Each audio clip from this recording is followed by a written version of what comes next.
নির্বাচন মানেই তো বিএনপি ক্ষমতা আসবে, তো বিএনপি হাতে ক্ষমতা দেওয়া যাবে না। আরে ভাই, বিএনপি হাতে ক্ষমতা দেওয়া যাবে না, আপনি কে? আমি বা ক্ষমতা নেওয়ার কে? আমরা তো কেউ নই।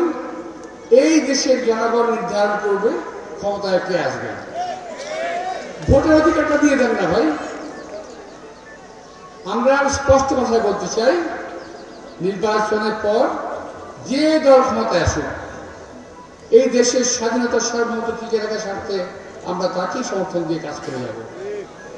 জাতিকে আমরা ঐক্যবদ্ধ রাখার চেষ্টা করব। আমরা এটাও আশা করব, যদি বিএনপি ক্ষমতা আসে, সকলে মিলে বিএনপি সমর্থন দিয়ে জাতির ঐক্যবদ্ধ রাখার চেষ্টা করবেন। ভাই, আমি কথা বলতেছিলাম একটা প্রসঙ্গে, কথাটা সাংবাদিক ভাইরা যদি লেখেন স্পষ্ট হয় লিখবেন বা বলবেন, সেটা হলো কিছু কিছু দল দেখবেন সকালে একটা করে কথা বলে, সংস্কারও হবে, নির্বাচনও হবে।